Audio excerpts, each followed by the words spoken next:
We think the most ferocious creatures on Earth are wild animals, but the truth is even more terrifying because the most dangerous predators don't live in the jungle, they walk among us. On the outside, they look just like ordinary people, just like us. But behind that mask hides a cruel, twisted, and bloodthirsty mind. We never know when they'll strike at an innocent life. Today's story is about exactly this kind of person. A story so cruel, so horrifying, that after hearing it, only one question remains. How can a human being become this inhuman?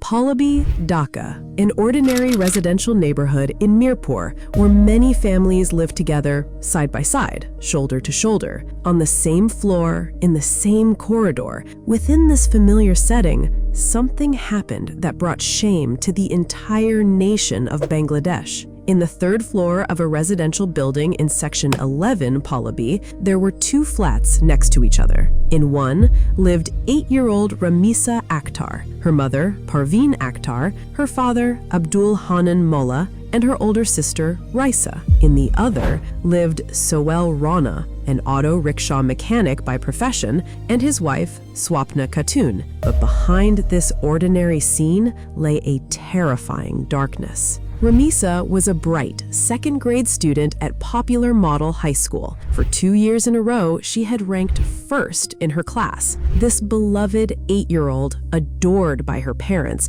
had a bright future ahead of her. On the morning of May 19th, 2026, around 9:30, she was getting ready for school, just like any other day. Her older sister left first. A little while later, Ramisa also stepped out of the flat, but that turned out to be the last time she ever left home. She never came back. On that day, her older sister, Raisa, had gone to their uncle's house nearby. Raisa had wanted to take Ramisa along, but she didn't go. Ramisa's mother, Parveen, was telling her daughter to get ready for school. Then, for just one moment, Parveen's attention slipped. That single moment changed everything. Police investigation later revealed that Sohel Rana used drugs every morning. Whenever the rest of the household left for work, he would use narcotics. This habit had turned him inside, from a man into a monster. That morning, after using drugs, Sohel Rana spotted Ramisa from the neighboring flat. He called her over and took her into his own flat. Then he took her into his bathroom. When the child began screaming in terror, Sohel grabbed her and stuffed a wet cloth into her mouth. Then he subjected the child to horrific, brutal physical abuse. After this merciless assault, Sohel Rana brutally murdered Ramisa. Not only that, to destroy the evidence, he tried to dismember the child's mutilated body and left her remains in a bucket in the bathroom. Throughout this entire ordeal, Sohel's wife, Swapna Khatun, remained inside the flat.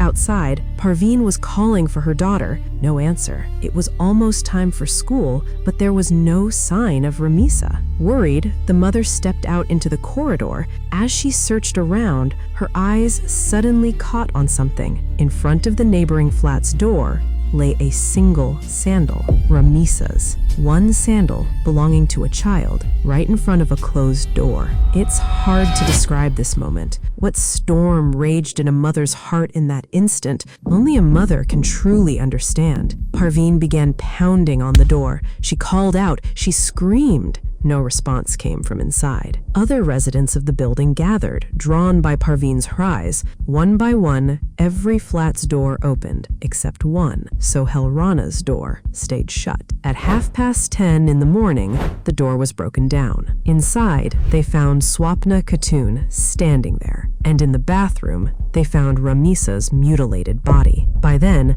Sohel Rana had already cut through the window grill and fled. An 8-year-old's single sandal, one she had perhaps forgotten to put on in her hurry. That one sandal became the strongest witness in this case. A child's shoe, silent, yet the greatest witness to this tragedy.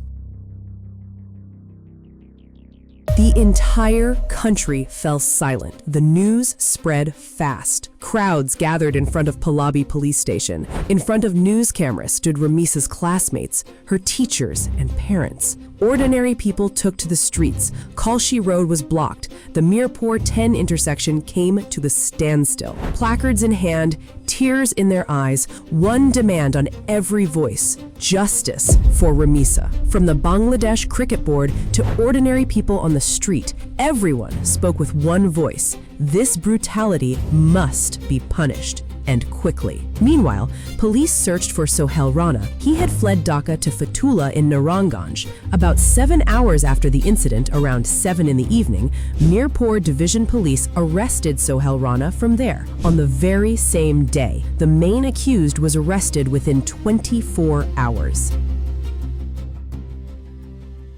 The day after the arrest, on May 20th, Sohel Rana was produced before a Dhaka court. Before Dhaka Metropolitan Magistrate Aminul Islam Junaid, he voluntarily gave a confessional statement under Section 164 of the Code of Criminal Procedure. There, he admitted he himself had called Ramisa into his flat. He himself had committed the assault. He himself had committed the murder. Meanwhile, Sohel's wife, Swapna Khatun, was also shown arrested in this case. Her role was investigated and she was sent to court as well. Within just a few days, investigators from Pallabi police station gathered crucial evidence. DNA testing and other necessary forensic examinations were completed. The investigation was finished and the charge sheet was filed in court within just 5 days. The case was then transferred for trial to the Women and Children Repression Prevention Tribunal. And so began the trial that the entire nation was watching. During the trial, the case suddenly took an unexpected turn. In court, Sohel made a new claim. According to him, a person known as Dollar from the Mirpur 11 area had offered him 200,000 taka to hand Ramisa over to him. Sohel claimed that he was not the real culprit, that Dollar was. If I do anything like that, can I stay in my house? But the investigation found no evidence to support this claim. The evidence presented by the investigating officer, the DNA test results, the crime scene information, and Sohel Rana's earlier confession, none of it matched this new statement. After reviewing the entire matter, the court remarked that the story of Dollar was a failed attempt to escape responsibility. No witness, no evidence, and no part of the investigation showed any proof of such a person's existence or involvement. The court, therefore, completely rejected the claim. Once the investigation concluded, the trial proceedings began swiftly. Witness testimonies, forensic reports, DNA test results, the autopsy report, and other evidence were presented in court one by one. After reviewing everything, the court was convinced that the crime was premeditated, brutal, and proven beyond doubt. The case moved through the judicial process with unusual speed. Within just 19 days, the trial concluded and the verdict was announced.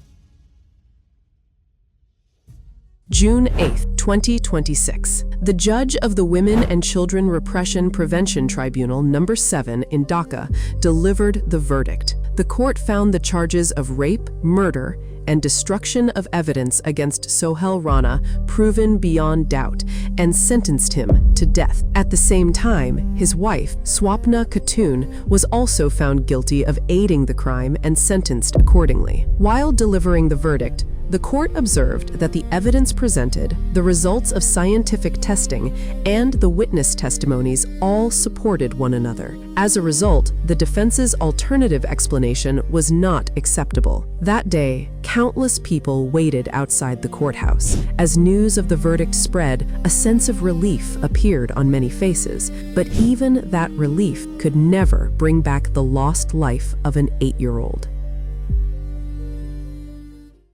Ramisa Akter will never go to school again. Her notebooks, her books, her school bag, all of it remains behind. She will never come back to them. This case is not just about the trial of one brutal murder. It shows that when swift investigation, scientific evidence, and an effective judicial process work together, justice can truly be achieved. But this story leaves us with one more difficult question. The most dangerous criminals are not always strangers. Sometimes they live right beside us. They speak like us. They live seemingly normal lives, just like us. And yet, hidden within them may lie a darkness we could never even imagine. Our deepest sympathy goes out to Ramisa and her family. No condolence can ever make up for this irreplaceable loss. But if each of us becomes more mindful of the safety of the children around us, that may be the greatest responsibility we owe them. Share your thoughts on this case in the comments.